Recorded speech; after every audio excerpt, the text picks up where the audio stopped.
अभी ओम प्रकाश जी ने कहा, जिस दिन मैं मंदिर में पहली दफा आया, मैंने दर्शन किए, छोटी सी प्रतिमा रखी हुई थी उस दौरान, तो मैंने मंदिर के दर्शन किए।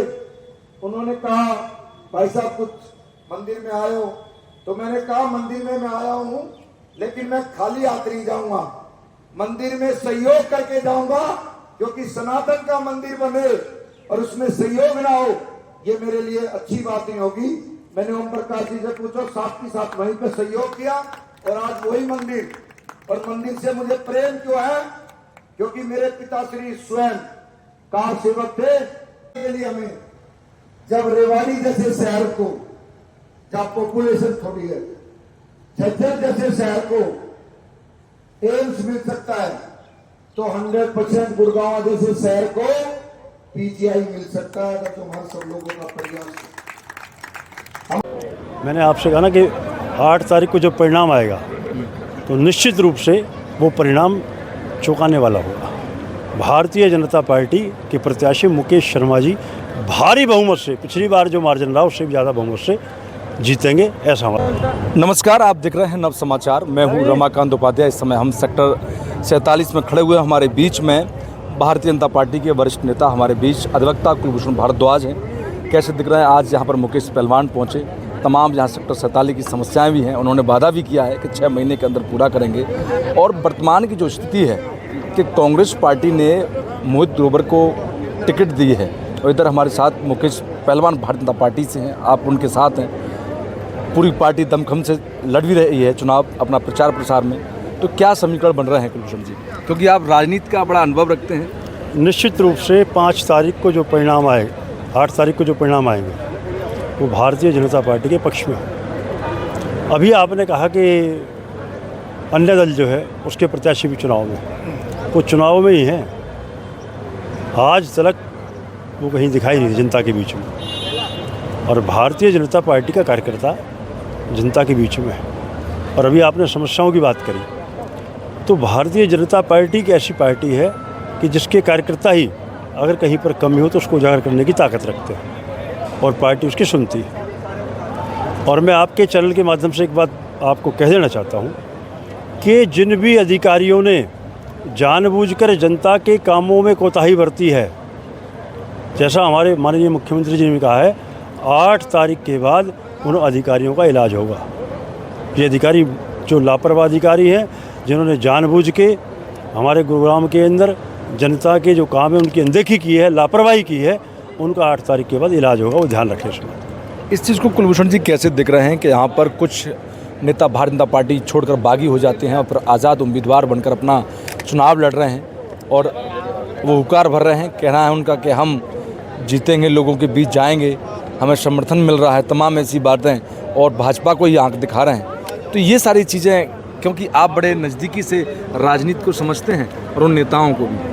भारतीय जनता पार्टी वो पार्टी है जो केवल और केवल सत्ता प्राप्त करने के लिए नहीं काम करती। भारतीय जनता पार्टी की नीतियां हैं, नीयत है, चाल है, चेहरा है, और भारतीय जनता पार्टी सबको साथ लेकर, माननीय मोदी जी ने कहा है सबका साथ सबका विकास, सबके साथ के साथ भारतीय जनता पार्टी काम करती है। अब जो लोग आपने कहा कि चले गए, वो अवसरवादी लोग जो भारतीय जनता पार्टी को अपनी माँ कहते थे टिकट वितरण से पहले, और पार्टी ने उनको मान भी दिया, सम्मान भी दिया, जिम्मेदारियां भी दी, लेकिन जैसे ही पार्टी प्रत्याशी की घोषणा होती है वो लोग छोड़कर भाग जाते हैं भारतीय जनता पार्टी को, और पार्टी के लिए गलत बातों का प्रयोग करते हैं। तो इनकी इस मानसिकता से आप अंदाज़ा लगा सकते हैं कि वो पार्टी के अंदर सेवा करने नहीं आए थे, वो गुरुग्राम की जनता की सेवा करने नहीं आए थे, वो केवल और केवल अपने स्वार्थ की पूर्ति के लिए भारतीय जनता पार्टी के अंदर आए थे। और भारतीय जनता पार्टी को उन्होंने एक तरह से आप कहें कि एक सेतु बनाने का काम किया। आपकी तरह मुकेश पहलवान का भी 25 साल का एक्सपीरियंस, या ये कहा जाए संघर्ष पार्टी के अंदर और राजनीति के अंदर, जो लोगों के बीच में सेवा भाव से लोगों के बीच में जा रहे हैं। जो कुलभूषण भारद्वाज ने जब पार्टी का यहाँ नाम नहीं हुआ करता था पार्टी का, तो उस समय मेहनत की, और आज आपके वही साथी हैं। तो उनके ऊपर जिस प्रकार से पिछली बार 30,000 के मार्जिन से सुधीर श्रृंगला जी जीतते हैं, इस बार क्या मार्जिन होगा? मैंने आपसे कहा ना कि 8 तारीख को जब परिणाम आएगा तो निश्चित रूप से वो परिणाम चौंकाने वाला होगा। भारतीय जनता पार्टी के प्रत्याशी मुकेश शर्मा जी भारी बहुमत से, पिछली बार जो मार्जिन रहा उससे भी ज़्यादा बहुमत से जीतेंगे, ऐसा हमारा विश्वास है। चारों सीट का कैसे देखते हैं? चारों सीटें जीतेंगे हम। हरियाणा के अंदर तीसरी बार सरकार बनेगी। क्या नाम है? मेरा नाम पुनीत भावा है। मैं आरडब्ल्यू में सेक्टर 45 में जनरल सेक्रेटरी हूँ। सेक्टर 45 की जो समस्याएं हैं उनको लेकर आज आपने मुकेश पहलवान आपके बीच पहुंचे, जो भारतीय जनता पार्टी के उम्मीदवार हैं, तो उनके सामने रखी, क्या उन्होंने आश्वासन दिया, क्या क्या वो मांगे हैं? आज हमने मुकेश जी के सामने कुछ सेक्टर 45 की जो मेजर समस्याएं हैं, हमने उनको एक ज्ञापन भी दिया है। उसमें पहली समस्या हमारी है कि यहाँ सफाई की बहुत समस्या है। बहुत सारे कन्हई में टेनेंट्स रहते हैं जो सड़कों पे वहाँ से कूड़ा गिरा जाता है, तो एक वो बहुत बड़ा हमारा समस्या हमने उनके सामने रखी है। इसके अलावा सेक्टर 45 में पुलिस स्टेशन की एक साइट है, 66 kV का एक पावर स्टेशन की साइट है, एक हमारे यहाँ डिस्पेंसरी है जिसकी बिल्डिंग बनी हुई है, उसके अंदर हम चाहते हैं कि वहाँ प्राइमरी हेल्थ सेंटर बने। एक हमने उनको मंदिर की साइट के लिए रिक्वेस्ट किया है। इसके अलावा भी हमने उनको छोटी छोटी काफ़ी चीज़ें हैं जिसके अंदर हम चाहते हैं कि RWAs को एम्पावर किया जाए। और कुछ पुरानी सरकारों में RWAs को फंड्स मिलते थे, फाइनेंशियल सपोर्ट मिलती थी, क्योंकि बहुत सारी डे टू डे एक्टिविटीज़ होती हैं, आप उसके लिए हमेशा डिपार्टमेंट के ऊपर जाके वो रिक्वेस्ट नहीं कर सकते। और एक चीज़ हमने उनको और रिक्वेस्ट की है, जो सैनिटेशन सर्विसेज हैं अभी गुड़गांव में वो MCG से दी जाती हैं, और जब MCG नहीं बना था तो ये सर्विसेज हुड्डा से दी जाती थी, और ये सारा RWA को हैंडओवर किया हुआ था। जैसे आज के दिन पार्क्स और कम्युनिटी सेंटर्स RWA मैनेज करती है और वो बहुत अच्छे से मैनेज हो रहे हैं। तो हमारी एक ये रिक्वेस्ट उनसे है कि सैनिटेशन सर्विसेज भी रेंडर की जाए RWAs के साथ से, इससे सरकार का पैसा भी बचेगा और ग्राउंड पे हम एक अच्छी सर्विसेज लोगों को डिलीवर कर पाएंगे। ये एक बहुत इंपॉर्टेंट चीज़ है। अगर हमें मुकेश पहलवान ने क्या कहा? मुकेश पहलवान जी ने ये आश्वासन दिया है कि जब वो चुन के आएंगे तो वो इन समस्याओं को गंभीरता से लेंगे और उसको रिप्रेजेंट करेंगे। तो अब उन्होंने आश्वासन तो दिया है और उन्होंने टाइम भी मांगा है, और उन्होंने ये कहा है कि मैं मंथली मीटिंग्स करने की ट्राई करूँगा RWA से,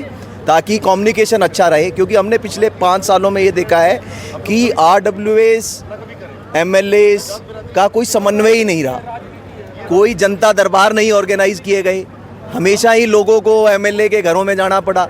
मुकेश पहलवान कैसे प्रत्याशी हैं भारतीय जनता पार्टी के? मुकेश पहलवान जी से कल हमने मीटिंग की थी काफ़ी RWA से। उन्होंने अच्छा विजन तो प्रेजेंट कर रहे हैं। उन्होंने हमें एश्योर भी किया है कि मैं एक नए गुड़गांव में एक ऑफिस सेटअप करूंगा, ताकि नए गुड़गांव के लोगों को आने जाने में समस्या न हो, क्योंकि उनका अभी घर तो 21 सेक्टर में रहते हैं। तो हमने उनको ये भी रिक्वेस्ट किया है कि आप पब्लिक के लिए अवेलेबल होइए। जितना हम डिस्कशन करेंगे, जितना हम रीच होगी, तो एक हमारे को एक अपॉर्चुनिटी मिलता है। अदरवाइज़ क्या होता है, लोग भी इंटरेस्ट लूज़ कर देते हैं। 2 4 5 बारी धक्के खाने के बाद आदमी शोल्डर डाउन कर देता है कि अब ये काम नहीं हो सकता। तो उम्मीद तो है, उम्मीद पे दुनिया कायम है। तो भाजपा ने अच्छा प्रत्याशी दिया है इस बार। प्रत्याशी तो अच्छा है, क्लीन है, पावरफुल है, बातों में दम लग रहा है, फाइनेंशियली स्ट्रांग है, कह रहे हैं कि ना खाऊंगा ना खाने दूंगा। तो ये तो टाइम ही बताएगा कि जब ग्राउंड पे क्या होता है।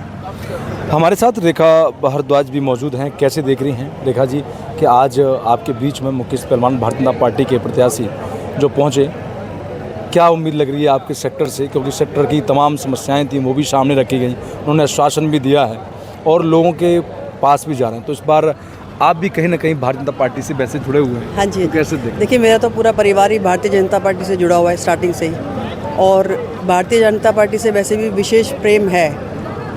दिल से हम लोग चाहते हैं कि भारतीय जनता पार्टी वैसे भी आए, क्योंकि हिंदुत्व को अगर बचाना है तो भारतीय जनता पार्टी को तो वैसे भी हमें वोट करना ही पड़ेगा। बाकी तो आप देख ही रहे हैं कि कांग्रेस है या कोई और पार्टी है तो उनका क्या हाल है।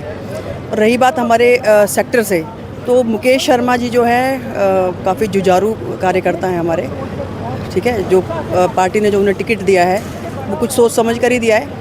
ऐसा तो है नहीं कि पार्टी किसी भी कैंडिडेट को टिकट डिस्ट्रीब्यूट कर देती है। तो पहले कैंडिडेट को की कैपेबिलिटी को चेक करती है, उसके बाद ही उसको टिकट प्रोवाइड करती है। तो पार्टी से उन्हें टिकट मिला है, स्ट्रॉन्ग कैंडिडेट है, और हमारे सेक्टर से भारी बहुमत से हम उनको जिताएंगे, ये हमारा वादा है। मुकेश शर्मा के साथ भी वादा है, और हमारे सेक्टर के जितने भी सेक्टर में और भी प्रत्याशी आएंगे, वोट मांगेंगे, कहेंगे देखिए वोट मांगने आपके बातें पूरे करें। देखिए वोट मांगने का अधिकार हर किसी को है और वोट देने का अधिकार भी हर किसी को है, लेकिन हमें कैंडिडेट को तो हमें चूज़ करना है ना कि हमारे लिए कौन सा कैंडिडेट कैपेबल है जो हमारी बातों को सुने, हमारी समस्याओं को सुलझाए, हमारे सेक्टर की जो भी प्रॉब्लम्स है उनको ध्यान में रखते हुए और फिर काम करे। तो हमें मुकेश शर्मा जी से पूरा सहयोग भी है और उन्होंने सहमति भी जताई है और हमें उन पे पूरा भरोसा भी है। काफ़ी स्ट्रॉन्ग कैंडिडेट है। देखिए पैसे, कुछ कैंडिडेट ऐसे हैं जो, कुछ लोग तो ऐसे आए हैं, मैं आपको सच्चाई बताती हूँ कि वो गुड़गांव से टिकट इसलिए मांग रहे हैं क्योंकि उनका इरादा ये है कि हमें गुड़गांव को लूटना है और अपना घर भरना है। मुकेश शर्मा जी एक ऐसे कैंडिडेट हैं जिनको ऐसा तो है नहीं उनके पास पैसे की कोई कमी नहीं है। भगवान के दया से उनके पास हर चीज़ की मौज है, पैसे की कोई कमी नहीं है। तो जिस इंसान का घर पहले ही भरा हुआ है उसको लूटने की कोई ज़रूरत ही नहीं है। जिसके घर भगवान ने खुद ही भर रखा हो उसको जनता को लूटने की क्या ज़रूरत है। उनको ये है कि जनता से प्यार मिले और पहली बार टिकट मिली है पार्टी से तो उनके अंदर एक जोश भी है, जज्बा भी है, पब्लिक के लिए काम करने के एक जज्बा है और बिल्कुल हमें उम्मीद भी है खरे उतरने की उनके, कि वो बिल्कुल अपने इस बात पे खरे उतरेंगे। वो ये हमारा बिल्कुल, हम बिल्कुल 100% हम दावे के साथ कह सकते हैं इस चीज़ को।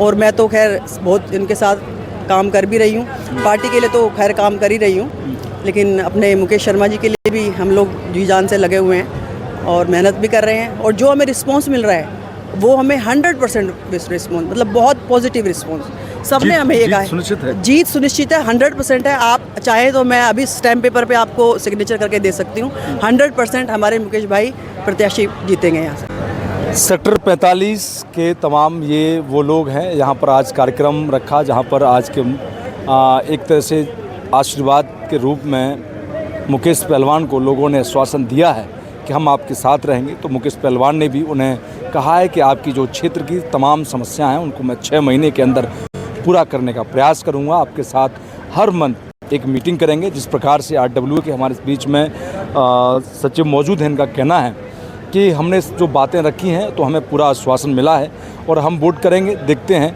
मुकेश पहलवान भारतीय जनता पार्टी ने एक बहुत अच्छा एक कैंडिडेट दिया है। कुलभूषण भारद्वाज का इस विषय को लेकर कहना है कि जो लोग आए हैं महत्वाकांक्षी लोग और जो अवसरवादी जो लोग हैं उन्होंने भारतीय जनता पार्टी को छोड़कर आज बागी होकर आज़ाद उम्मीदवार बन के घूम रहे हैं, उन पर उनका भविष्य उन्होंने अपना स्वयं ख़त्म कर लिया है। उन्होंने कहा कांग्रेस पार्टी का हरियाणा, गुड़गांव तो क्या हरियाणा के अंदर भी सुपड़ा साफ है। तीसरी बार भारतीय जनता पार्टी की सरकार प्रदेश के अंदर बनने जा रही है। देखना होगा। 5 तारीख का मतदान है, 8 तारीख को जीत का ताज किसके सिर पर सजेगा। जब तक के लिए देखते रहें नव समाचार, बेबाक खबर हर समय। धन्यवाद।